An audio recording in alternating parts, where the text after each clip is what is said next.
So hi there, Hamilton. Welcome to the Overseas Athlete Podcast. Thank you very much for joining me. Thanks for having me on, Chris.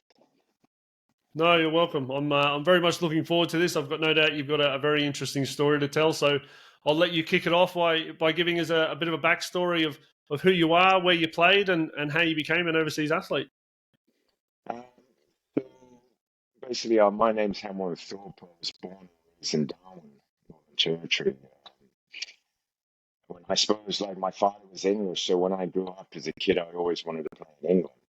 That was my dream as a footballer to grow up there. So it was very difficult growing up in the territory to actually get to where you sort of want to go. And fortunate enough, in the end, I managed to go and play overseas, the old National League and stuff like that. Yeah. Interesting. So I've actually never been to Darwin, but I know it's a very it can be a remote area. How does someone get from Darwin to England, to an English club? I think it was at London you moved to when you were 16. First trial for Arsenal actually when I was 16, but back then it was much more different than it is today. I was writing letters, I think, to clubs. Yeah, so I think I wrote maybe 10 or 20 letters to different football clubs, different leagues, and I was playing for the under-20s Australian team as well. So we were touring. I remember we toured America and England. So I got a letter back from Arsenal who were interested in having a look at me. So when I went over to England with the Australian team, I stayed and tried with Arsenal I think I stayed for about 2 months with Arsenal actually. Unfortunately, I didn't get a contract, but that's where it sort of started off thing. But that was back in, I can't even remember what year it was, but I remember being in a youth team with Andy Cole back then, Ray Parler, to play for Arsenal as well. So yeah, it was a very interesting experience. Very different to now, as you would expect. So going back to obviously writing letters, and then obviously not having footage or DVDs, I would imagine. How did you find the information? How did you, and not jumping on Google obviously and trying to find the recruitment officer at Arsenal back then? How did you actually get these details? Well, now you really tested my memory. Now that's a really good question, to be honest. How did I get those details? Maybe from, oh wow, looking through. I don't know. I couldn't even answer that now, honestly. I really don't know. Maybe I'm getting old and losing my memory, but I've obviously got it through. I can't even answer that. That's that long ago. It must be 34 years ago, nearly now. And I don't even know how I even got to that stage. But yeah, that was how it was back then. And like I said, it was much more challenging to get a trial. Yeah. And what would they? So were Arsenal the only one that got back to you that said, no, yeah, there was come a few clubs. There was a few clubs. My father's from a town up north near Manchester called Bury. So I actually tried with Bury. I signed a contract with Rochdale, who were in the old 4th division back then when I was 18. Ended up staying there 2 seasons. There was a few, I think I tried for Wigan, Chester City. So there's a few in a little bit lower divisions and stuff like that. But I ended up a couple of seasons with Rochdale. And sort of went from there. It was very challenging, to be honest. Like when you grow up in Darwin, it's such a different environment. So Darwin's very hot, so the game's much slower, and say like the competition isn't so great. So like when you go from there, you go and play down south, or you play in the stadium, or you go and play in the old so it's such a huge, different type of level, and then you go and play overseas. That's even higher level. So. It was very difficult at the time. So it took me many years to sort of adjust and finally sort of get somewhere, to be honest. Yeah.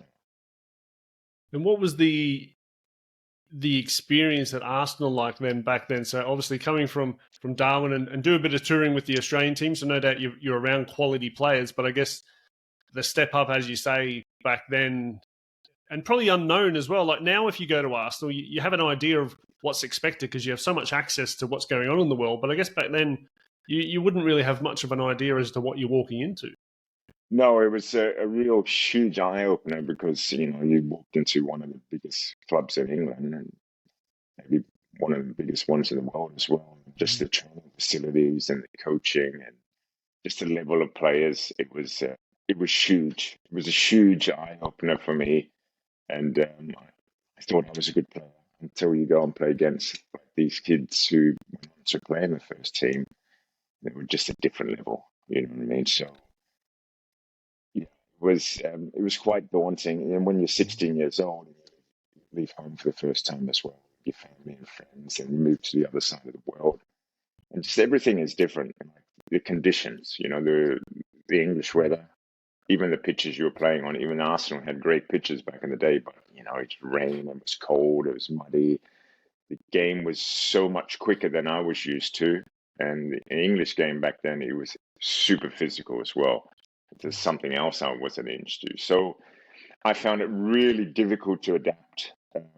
I think if you came from the southern states in Australia, like New South Wales or Victoria, you would have played a little bit similar type of game. But coming from the north, it was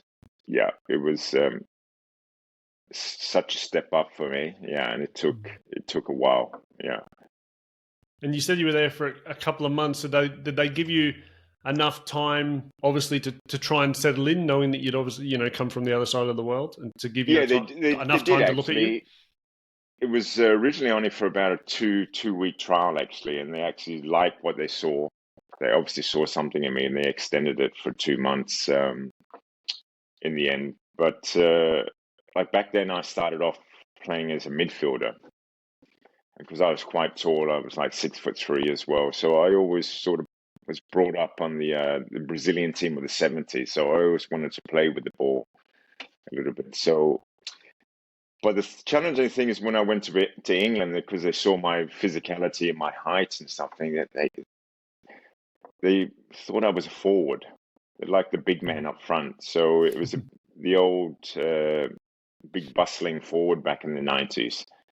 And they threw me, a lot of the teams, when I played for Rochdale especially, they threw me up front and I'd never really played in this role before. So it was very different for me. I wasn't really an out-and-out goal scorer, and it's a very different role. So coming from a midfielder to having your back to goal as well. So I found that very difficult, yeah. And just touching quickly on the Arsenal thing before we move on, how did that end then? How was the conversation around, look, we like what we see, but was there something missing? Like, was there something that they were looking for that you maybe didn't have, or how did the sort of conversation go?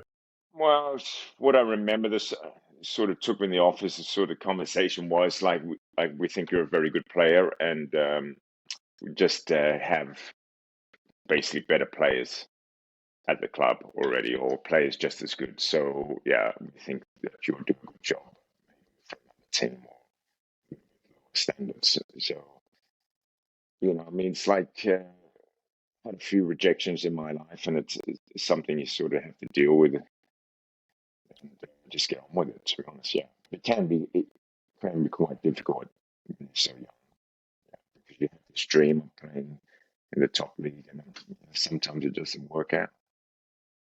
Yeah, that was going to be my next question. Is how did you deal with that? Obviously, that is your lifelong dream. You're there. You're there every day doing it with Arsenal, as you say, one of the biggest clubs in England, and then you let go. How did you sort of bounce back from that to kick on again? I think it's very, very challenging, especially when you're young, and I think it's something you just deal with on a day-to-day basis. You know what I mean? It's like any setback you have in life. You don't have to be a professional athlete or anything. You just take a day to go, and it keep going. And I had a few rejections from clubs in England, and I eventually came to Australia and ended up in Adelaide, actually playing the state league, a team called Portland. Where I was probably 21 at the time.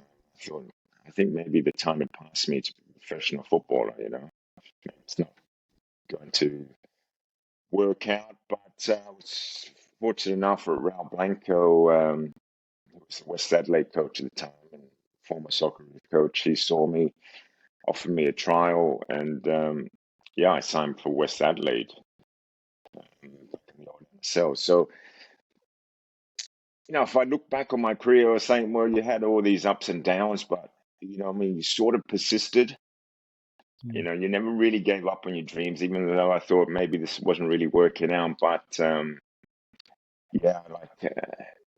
really comes down to mentality and character. It's like it's very hard to describe, but it's that's what it is. Yeah. And did you have when you came back to Australia, did you find you had obviously a bigger support system, just being back in your home country, family a little bit closer? Did that make things easier to settle back in and then focus on playing again? Not for me, really, because like I said, my parents are all in the family, all in Darwin. So I had to move. If you wanted to be successful, you had to move. So whether that you go down south and you start up again, or you go overseas. So, I've been away from, I've been in Europe for 15 years. So I left Darwin quite at a young age. So I got used to being away from my family and friends. But that takes a lot of adapting too. So you either have it or you don't, and you either stick through. It's not easy. It's very challenging. But it's something that, like I said, it comes down to mentality and how much dedication you have, and how much you really want it. I was going to say the word sacrifice keeps coming up in these conversations with people. It is what you have to do, isn't it? You do have to make sacrifices to chase that dream. Yeah. It's definitely a huge sacrifice. And like I said, it's not everyone's got it in them. And, I've known some really great players in the past, and they just didn't have it, So, there's different aspects of becoming a professional footballer. And like I said, it's a huge competition that you have to deal with and on a day in, day out basis. Even when you make it, there's huge stresses on performing and stuff like that. And I think Arsene Wenger said it in an interview once. It really comes down to your mentality over a period of time. You're going to play bad games, stuff like that. How can you deal with that? And it becomes a bit of a grind as well. So it can be like quite mentally exhausting. And by the end of my career, I had to retire quite young, 32, 33.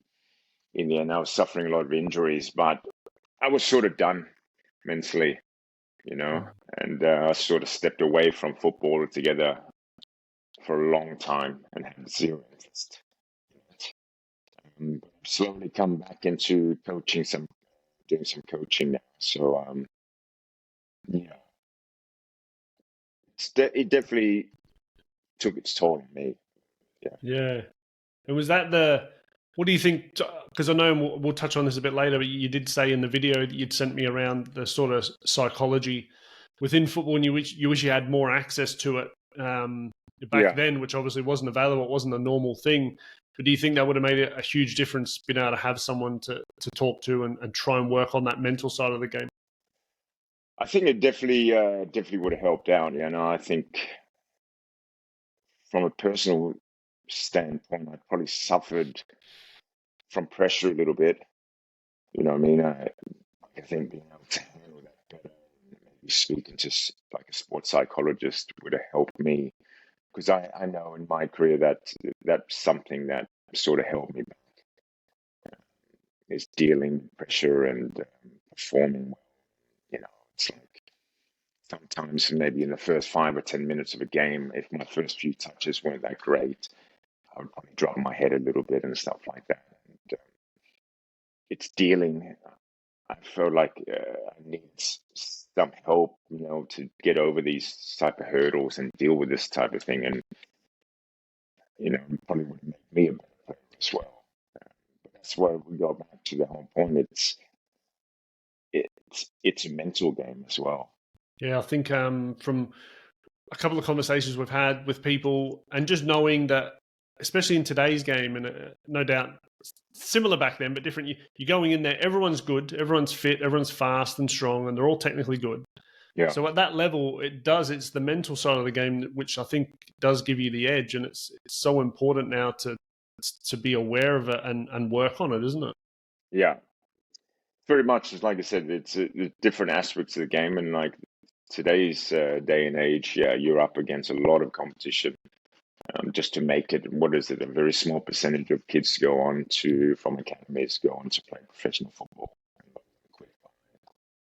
The time they're 20. So if you make it to this level, professional football, that's an amazing achievement itself, and then can you have a long career, and that's another achievement itself. So. And then you have the old aspect of once you finish your career, what you do. So that divide is, I think, probably talked about enough that once players retire, it's filling in the gap, which I find quite difficult. It probably took me probably 4 or 5 years to really move on from that type of role that I was as a professional athlete to sort of get back into like normality of life. Still probably haven't figured out exactly what I'm doing. And was that from when you retired at like as you say, the early age? You just had enough of football and then you didn't know what to do? No particular plans? No, I had zero plans on what to do. Obviously, I did pretty well from football, so I set myself up not too bad. But I think a lot of people don't realize is that you play football from a very young age, and a lot of times you'll play throughout your 20s, which is, some of your best years of your life in a way, when your friends are like traveling around Europe and having a great time and partying. You're in the trenches working hard, stuff like that. So it feels like you've missed out a little bit of your younger years. So I went a little bit, I wouldn't say crazy, but I definitely made up for my 20s in a bit of a period after I retired and enjoyed myself. And I never really thought about, okay, what do I do now with my life? And it took me a long time, like, to readjust in that period. Yeah, for sure. That's, I think that is probably something that players, I don't know if they have someone to talk to, is just before they retire, is that they really need to start looking at what's going to give them fulfillment after, they stop kicking a ball. Yeah, that's a very important thing to do. Yeah, it can be quite easy to just get lost, and I know that there's a lot more resource out there now for people. I've got a friend that runs a really good podcast called Second Wind Academy, and the reason he does that is that it's that transition from sports to life after sports and how you deal with that. But it is important because, as you say, you're used to that regimented training, daily routine. You know what you have to eat, what you have to drink, when you're training, where you're playing, to nothing. Like, what do I do now? What do I do with my days? Yeah, it's very true. And plus you got the camaraderie of your teammates, day in, day out. It's a bit of a boys' club, and you're all having fun. And then all of a sudden it's like you have to grow up and you don't have that anymore. And like you said, you don't have that structure. And also it comes down to, it's like you're playing in front of 20, 30, 40,000 people, and you have these highs and you have these lows. And so that's hard to replicate once you retire, because you'll go into, and you think your normality of real life and think, well, this is quite boring. Never really going to have that same type of feeling again. So that's why, I think the transitional period for a lot of athletes is very difficult, unless you find yourself another goal, give you something else to sort of work towards, Yeah, it's difficult, as you mentioned there. It's not like there's 20,000 people cheering you on in an office when you're working. You know what I mean? It's a very different scenario, and it can be very tough. Yeah, it's very difficult. Yeah, so I think a lot of my friends have gone into real estate, or a lot of footballers gone into real estate, or different type of aspects of thing, and yeah, it's definitely not the same. Um, but like for myself, I stuck around with sport. I do fitness training now, and that's okay. And the good thing about that, it actually keeps me fit in a sense. Um, but I feel like, yeah, like I don't know, like I feel like I need to get back to the game a little bit. So I decided to go back into coaching, just a local football team here in Berlin, and see if I enjoy it. And this is with juniors. So I've done that for 6 months. So I still haven't figured out if I enjoy the coaching aspect of football. To be honest, I think I'll do that in the next season or so, because I'm interested in maybe getting my licenses over here done. But if I'm, to be honest, like for me, if I wanted to be a coach, probably the biggest reward if I actually move back to Darwin. Yeah. Yeah, like helping kids, especially in the territory. I think it's very difficult if you have any talent to get noticed by anyone. Then taking the next step up to an opportunity, I think it's the biggest step up.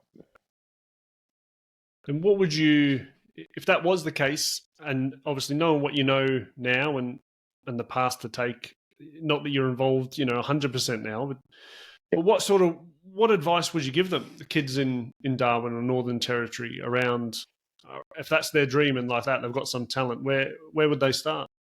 I think advice is difficult. What I probably could offer them is I still have quite a few contacts still in the old players I used to play with, like John C and that stuff like that. Where I could pick up a phone and say, I've got these two talented kids. And I did that a few years ago when I was back living in Sydney.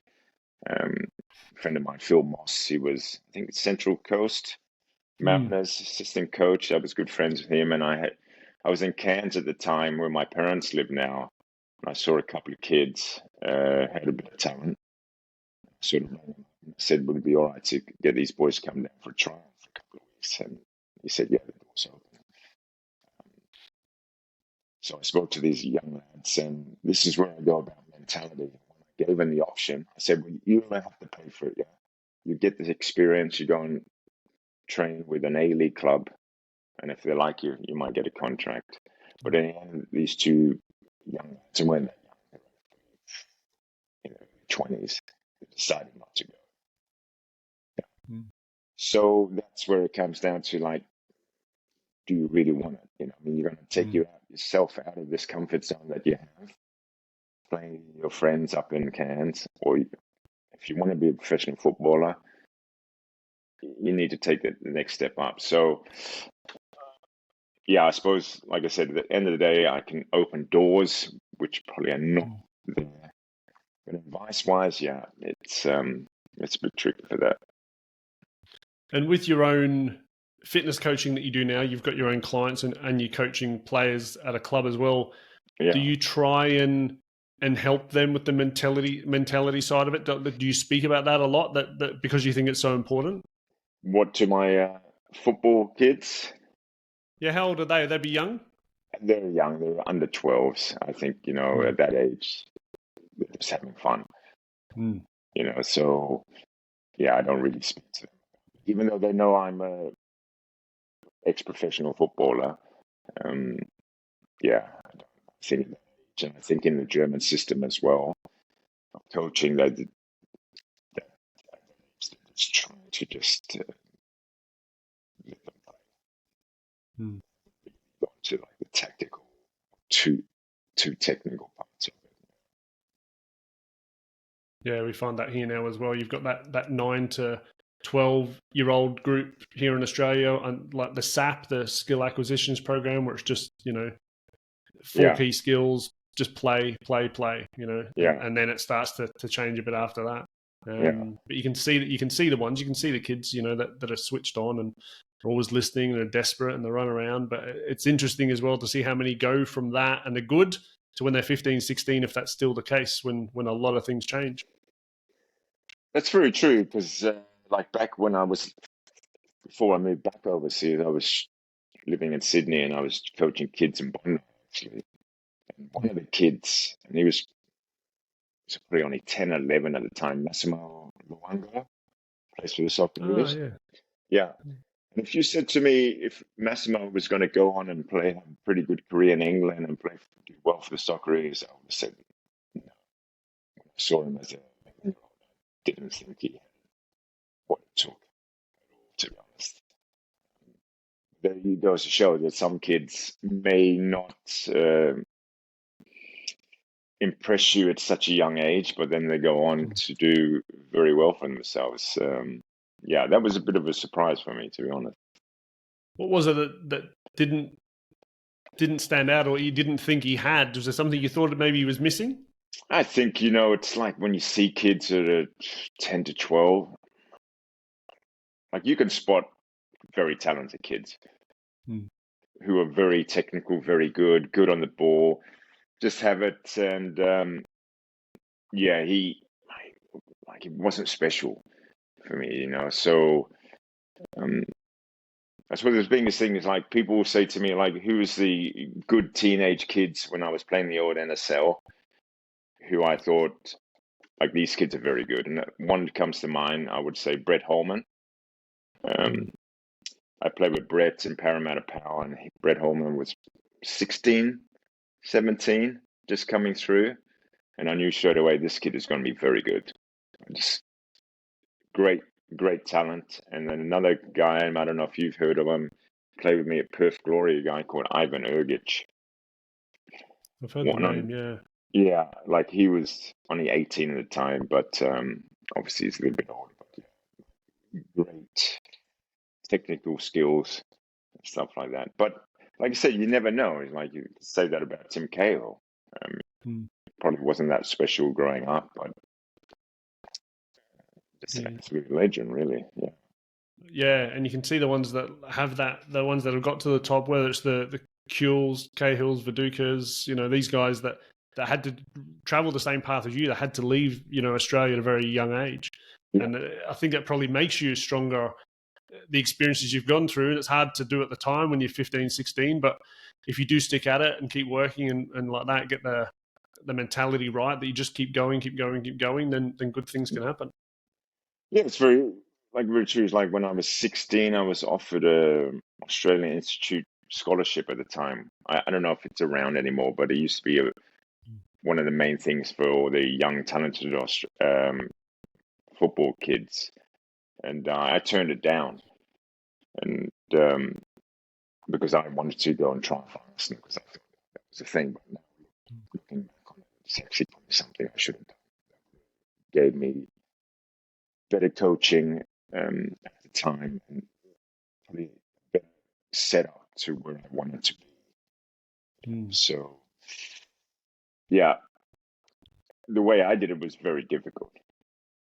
Yeah, I know what you mean. Probably a better foundation if you had a year or two in there of that full-time environment, then going to an Arsenal, you'd probably be a much better and different player to what you were, going straight there.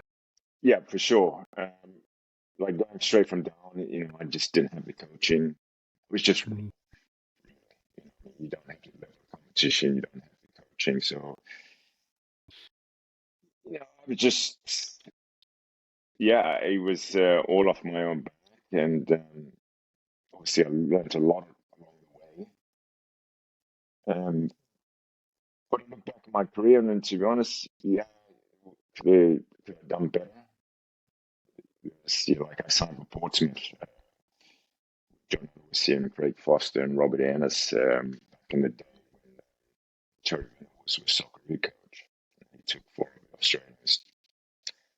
Portsmouth, and that was sort of like a high and low period for myself. But I look back on it and I think, maybe I should have done better.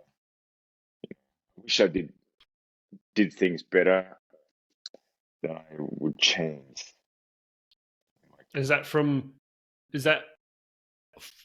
is that from yourself? Is that you wish you'd done, as in more training, different training? Is there things that you think you had control over? Yeah, that's exactly how I look at it. Like if I could talk to kids today, and one thing I regret not that, like practicing more, Hmm. like practicing more on my weaknesses. So that I could have done more with my first touch, my finishing, my dribbling, spending more time on doing stuff like that to become a better footballer. Um, that's something I look back and think, yes, I could have worked harder, because you get to a stage where you've got to work hard to make it. And even when you make it, you got to work just as hard to stay there. Yeah, I wish I did that. And, like I said, hindsight's a wonderful thing. And all you can do is pass it on to people, younger players, and hopefully they make the same mistakes that you did. So, but that's life. And how long were you at Portsmouth? How long were you there? Well, originally I signed a 3-year deal with Portsmouth, but I only stayed 1 year because get into the underlying things. But Darwin was apparently taking money from under the table from our transfers. So he was the Portsmouth chairman at the time as well. So he had these like conflicting interests. So he got the sack. Our coach got the sack at the time, and then they brought Alan Ball in. And he basically said all the people that told brought in reserves.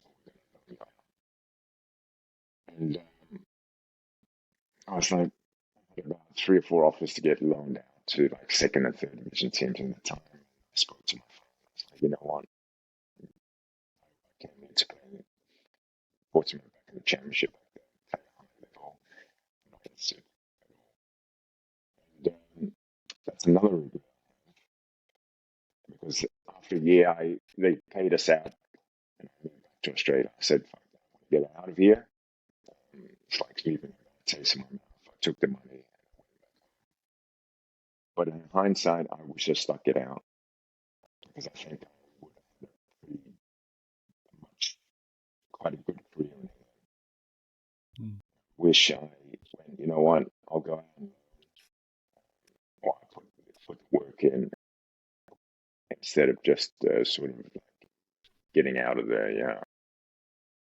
And was that? I know you said you spoke to your dad. Back then, did you have an agent or like when you signed for Portsmouth and then got released from there? Did you have an agent, or did you have to deal with all that yourself? No, I didn't have an agent. I think the few that other players might over the time, but I didn't have an agent. I was just dealing with the club. Because when I signed, I was playing for West End. I was actually the only player who went to Portsmouth who wasn't playing in the Socceroo setup. Like the other boys were in the Socceroo setup, and I was the only player who wasn't. So I think Terry Venables and Raul Blanco, they were watching a game. I think when I was playing against Sydney Olympic at the time, and I scored a goal.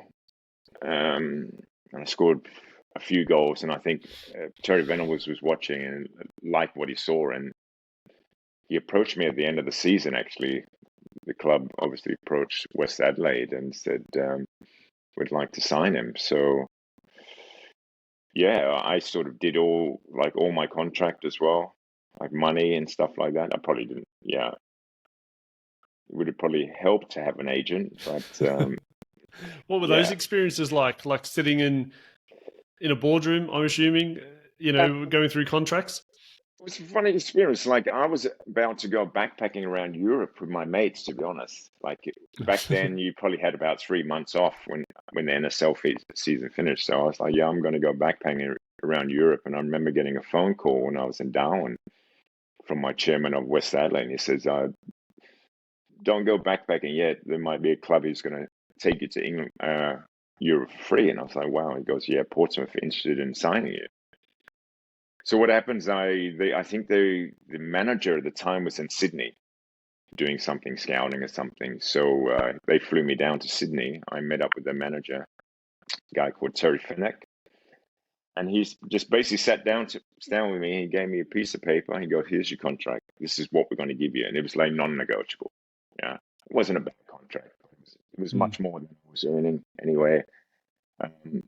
So for me, it was like, yeah, it was like a dream come true, honestly, for me. So I was like, I just signed it. How old were you then? How old were you when that happened? I was 23. Mm. So I think it was only my second. The funny thing about it is like when I played for West Adelaide, I was playing as a defender, as a centre. And then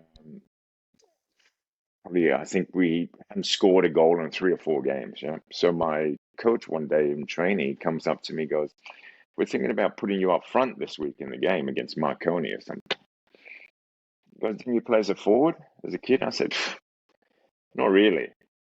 Because I was good. Yeah, obviously I was tall. I was good in the air. And I was like, he goes, "Yeah, we're going to try it." I said, "Well, you can try it." Yeah. So it's a strange idea. So yeah, they put me up front for this game, and I think I scored after 10 minutes a header against Marconi, and then I think I went on to score 9 goals in 11 games as a forward. So it was a very strange thing. And at the end of the season, yeah, I went straight to England.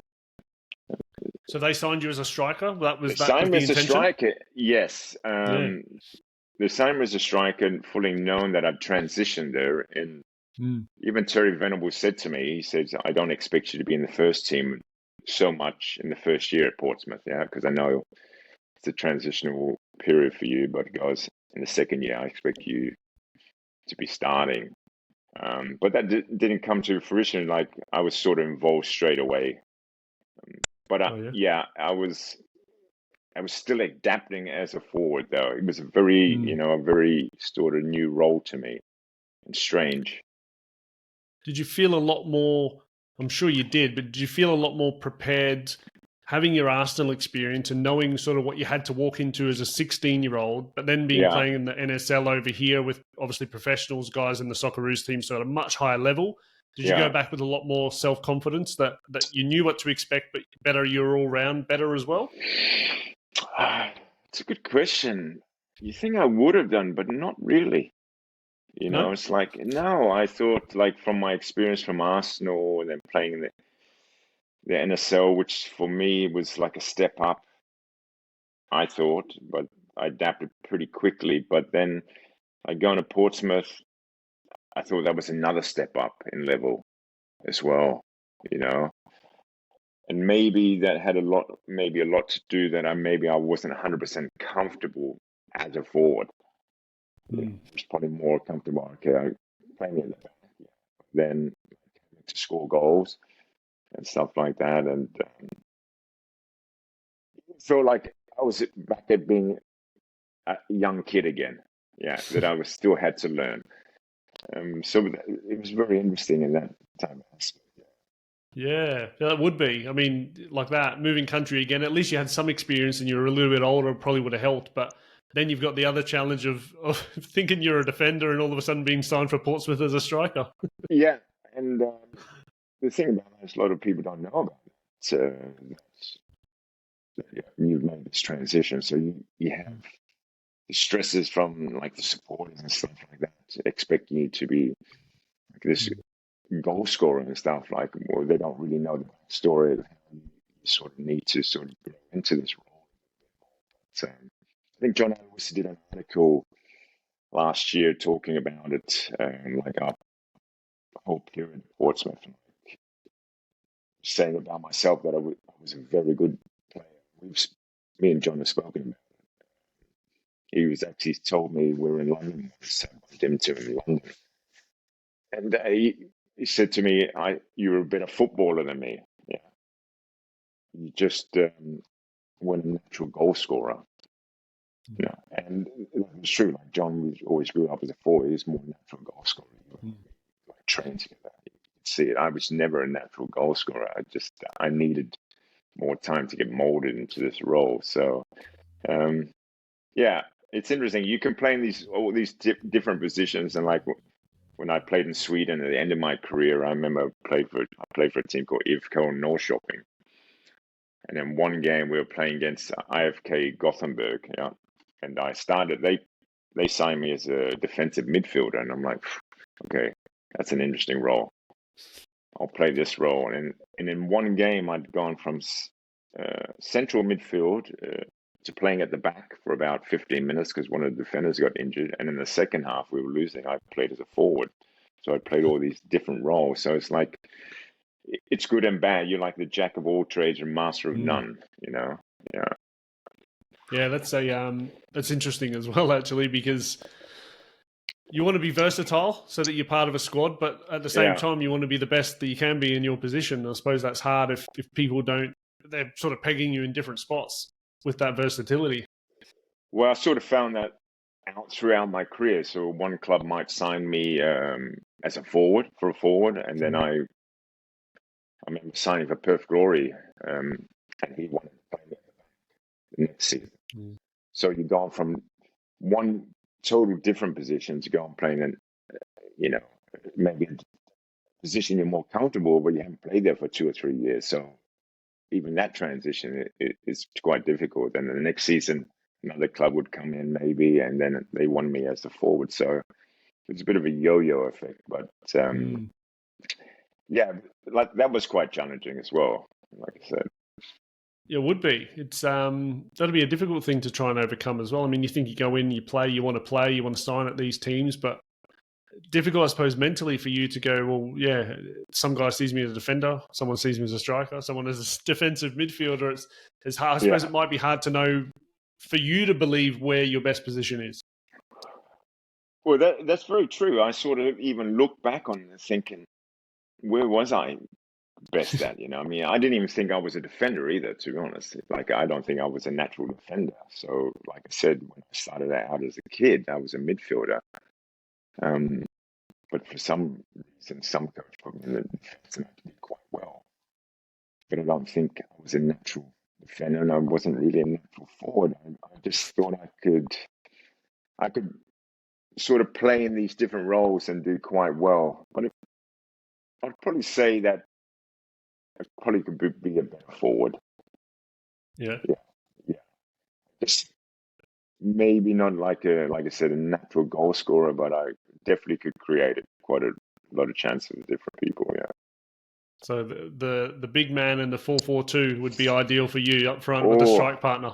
Let me tell you, the playing football in the 90s in England, especially the lower you go, it was all about defender gets the ball and just hoof it up to the forward and win a header or try and chest it down and bring in the midfielders into the game. And that was really a long ball specialist back then.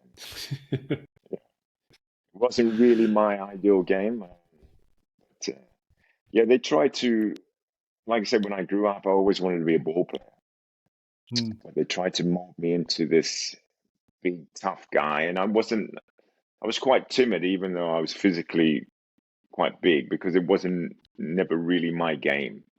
I didn't want to be this winner every header and be this bustling forward.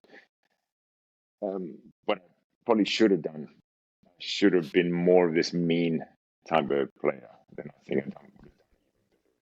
To be honest, yeah, trying to adapt like that, as you say. Then it's hard for, I guess, coming back to say the psychology of it or the mentality of it, is if you had someone to talk to back then and maybe help you through that period and go, no, you know what, I'm going to be this big bustling striker and I'm going to put all my energy into that. It might have made a difference, but you're probably getting thrown around, as you say, a bit of a yo-yo effect and with no one to help you or guide you to do one thing better than the other.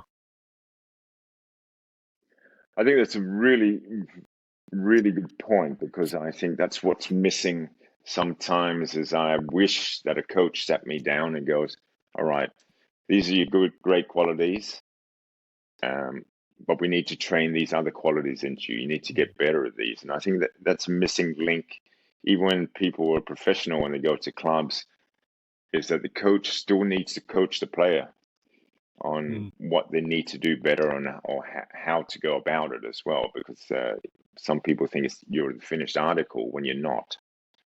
And you never really are the finished article. And I think a lot of players who played under Pep Guardiola said the same. He still coaches the players, even though he's got world-class players. He still coaches them to play football, and they learn a lot from him. And I think that's a really the ingredient when you're coaching kids, even at a high level. You need to still coach on an individual basis as well. And I wish that happened more to me, that someone really sort of said, we need to get you better at this. Yeah, I know what you mean. It would have made a lot of sense and no doubt a lot of help. Yeah. Going back to your the comment you made, so you're obviously just going back to the Portsmouth thing, because I find that quite interesting, and I just want to dive a little bit deeper into how that happened. But the release and them coming in to say, all right, anyone signed under Venables, we're going to basically let you go. Were you still your own agent then with no agent? Did you have to go in and listen to those conversations? I did. I think they actually organized an agent to come in and said, okay, we're going to offer you 60% of your 2 years you have left or something like that. So there was a bit of a negotiation with an agent who was dealing with it in the end. And then and I was like, you know what? Yeah, I just want to get out of here. Because they basically said, okay, if you stay, you're going to be running around the field and the paddock with the reserves. Yeah, and that wasn't really that enticing at the time. It's like, I want to do that. But like I said, looking back on it, I should have just stuck it out for 2 years and saw what happened. I wish I did, because I came back to Australia and I thought, get me out of here. And I went, I think, back to West End. It wasn't the same play for that next season. Definitely lost a lot of confidence. Lost my sort of desire to play after that. Actually, I was thinking conversation with the coach, Adrian Sanchez. I was thinking about retiring at 25. That it sort of just deflated me, the whole experience. I'm sort of glad I sort of persevered through that to sort of finish out. So yeah, that's as you say, a very tough thing to happen. You probably had a few like that, as you say, not rejections or setbacks, but the Arsenal one, and then that one you've made it back again. You've got a 3-year deal, which is obviously a big, faith in you from the club, and then to have that happen. And I suppose you didn't really have much control over that. As you say, 60% of your contract, take it or hang around and not play. It's a difficult conversation, especially if you've not really got anyone in there on your side. If you're trying to do it yourself, and it's probably something you've never come across either. It's the first time you've got to deal with a situation like that. Well, that's very true. Like you said, you can stay there and you can get alienated, and you can feel really alone. You can feel really alone even when it's not like that. When you're sort of moving around different countries and different cities, and I think I had 10, 11 different clubs in my time. So different teammates, different setups. So you're readjusting to, all the time. And I remember even when I was playing I was living in a house outside of Portsmouth and being quite impressed. It's not all glamour being a professional footballer. There's a lot of lonely days. And lonely. And as you say, and we'll get on to the other ones, because you've played in, was it Sweden, Norway, and Singapore? You've had stints in those countries as well. Yeah, they were a little bit different because like Singapore, going to Singapore, like Sweden and Norway are sort of towards the end of my career. I was in my 30s, and before I went, I was actually who was I playing? I was playing in State League, I think, for Manly. At the time, I was sort of part-time then, and Robbie Slater was coaching us. And I was Manly or Northern Spirit, one or the other. It was Northern Spirit I was playing myself, but an agent approached me and said, "We've got the Swedish team interested in you, defensive midfielder." And I was like, just moved back to Sydney. I was living in Bondi Beach. I was like, it was summer. I was like, oh, I don't know if I really want to go to Sweden. I was really having a good time. And then I had this conversation. I remember Robbie Slater, and I asked him, what do you think I should do? And he goes, you're 30 years old. It's probably going to be one of your last moves. You're going to regret it if you don't go. And I sort of took that with me, and I thought, yeah, you're probably right. So I signed in Sweden and ended up staying 2 or 3 years there, and I really enjoyed the experience for it. But it was a different time in my life. I think like you've sort of all gone through all these ups and downs throughout your whole career. By the end, you can deal with them. It's like anything, you can deal with them much better and easier as well. Yeah, a lot more life experience that it doesn't affect you as much as it might have done as a 16 or a 20-year-old. Absolutely, and I suppose that's the only thing that it comes down to experience, isn't it? So situations, but you have to go through. Thank God today I'm not playing while social media is around. You know what I mean? Like, you get absolutely destroyed on social media. Back in my day, I remember fans used to write letters to the club, yeah, and I used to go to the mailbox, and he goes, "Fan." And I remember reading a couple of letters from supporters who were trashing me. Yeah, they wanted me out of my club, and when I remember first reading it, it was very negative and really negative. It was quite depressing to read that and deal with such this negativity from your like fans, and like after a while you get on with it, and it's like water off a duck's back. Yeah, like playing into the social medias. Where was that? When did that happen? Well, that was actually at Portsmouth as well. Yeah, I remember because I was involved, I think, in the first 9 games or something like that. Coming off the bench most of the time, so I think I started one. I think in my second game, I scored a goal. So I was doing 9 appearances, so I was doing quite well. And then I had a hernia operation. So that kept me out for like 2 or 3 months. So after that, I never featured again. But yeah, like, I think we were just getting a lot of stick, just because of this whole situation with everything. And the club wasn't doing that well at the time. I think we were in the bottom of the table.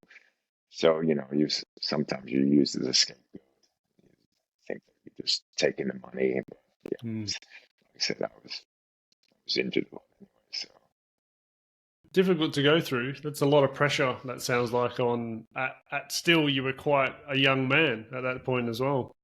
yeah, and it's a lot of pressure. And I said I was only 23, and still I hadn't. It's not that young in today's terms, but like for me, I was still young mentally.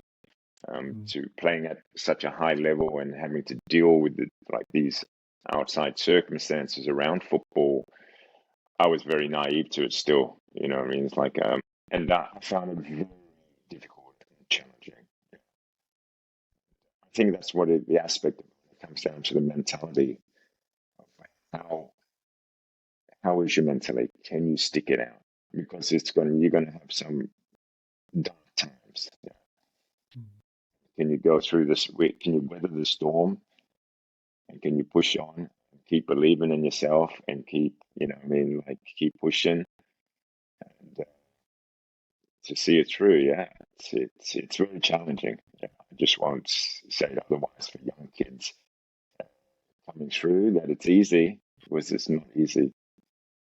No, especially at any level, it's difficult. But as you say, you can have the overseas part is just one challenge. There's so many other things that go around it, and I think being in a foreign country just obviously magnifies those problems, because the loneliness would kick in, a lot more than if that was happening at your local club, but you've got your parents there or your wife or whatever it may be. But being in a foreign country just magnifies that, and magnifies the pressure, the loneliness, the thoughts in your head that you've got no one to talk to about. It's difficult, very difficult. Like I said, yeah, what you're saying then, I think it's hard enough. Like it's challenging enough for you to play in the A League and you go to Europe, and that's a big step up. Thing. When I went over, I was going to say to England, I think there might have been only 20 something Australians in Europe playing, and now there's over 100 and something. So it's obviously much easier and more access to go to Europe. And Australians are more accepted as footballers than they used to. I remember that. They still would make fun of us in England, especially the thing with cricketers. Yeah. Cricket. So they never really, had the respect of Australians being good at football. So we had to deal with that as well, and that was very challenging, I suppose. I think the concept of that is like Fred Johnson. I think he has a great book. He sort of talks about stuff like that. You're dealing with the mentality that you always have to prove that you're good enough. Yeah. Have to prove even more. And I think it's funny you say that with like the players, as you say now. I think there's a lot more accepted that Australian players are good players, and we're sort of going through that process again now. I think with coaches, we're starting to see more and more coaches be successful. But Ange is obviously the main one that's gone over, and like that everywhere he's gone, he's been doubted. Australia don't have good coaches. This guy doesn't know what he's talking about. But he just proves that success now. Muscat's doing it, and there's loads of coaches now doing the same thing. It's good to see, but it sounds a little bit like repeating itself, but in that different role. I think, it's exactly the same. How we, I would say Australian players back in the 90s had to deal moving to Europe. I'm sure a lot of the older players would say the same, like Graham Arnold when I think he played in Holland and stuff like that. And, like what you said now, what Ange is going through, like Australian coaches had the same perception, and slowly it's changing, which is a really good thing. Yeah, he's doing a fantastic job. And he's doing Australia proud, to be honest. Yeah, that Australia's producing these days. I'm looking forward to see how Tottenham go this year. I'm confident that they're gonna go very well under him. Yeah, I think they'll do pretty well. I think it'll get them playing good football. I've seen a few of the trial games, and they're definitely playing. They're trying to play the ball a lot more. It'd be quite interesting. Yeah, I think it's a challenging club to work for. Very demanding, but very challenging club to work for. Yeah. So, if he finishes in the top 6 for me, I think he's done a fantastic job. Yeah. Seems to thrive in that sort of environment, doesn't he? He likes the doubters. He loves to prove people wrong. Yeah, he's a great. Yeah, he's had a great career, and he's a great coach. I remember I played against him when he was South Melbourne coach, and he was always top notch back then. So it doesn't really surprise me that he's gone on to be very successful. Yeah, and it's great for Australian coaching. Yeah. Yeah, no, it is. Well, I'll wrap this up for you, Hamilton. We've covered a lot. I really, really appreciate your time. Giving all your, the experiences that you had and challenging ones at that. Yeah. I suppose it's, what would you say to kids now? Your sort of last piece of parting advice of someone who's been there and done it and had really, really challenging times. It's obviously, if that's what you want to do, that's what you want to do. And really work through those challenges. Yeah, like if I had to give young kids advice, I would say, like keep working hard. It's the basic skills. Work on your skill set. Never stop working on your weakness and stuff like that. And at the end of the day, like I said, it's your mentality that's going to get you through. And if you get rejected, and we all do, that's part and parcel of life, is to pick yourself up and keep pushing on and see where it goes. It's a wonderful journey. It's like I said, it's full of ups and downs, and it took me to some amazing places, and it took me out of Darwin. If you would have known back when growing up in Darwin that I'd be living in Europe 15 years, and now I'm in Berlin. So like, it's crazy, but yeah, that's all I have to say. The opportunities and rewards are there. You just have to take the risks and like that. Not be scared to get knocked back now and again. Exactly the point. Yeah, take the risks, and yeah, and see where it goes. Yeah, that's what I would say. Fantastic. Hamilton, again, I really appreciate your time. Thank you very much for joining us. Yeah, thanks for having me on, Chris. No problem.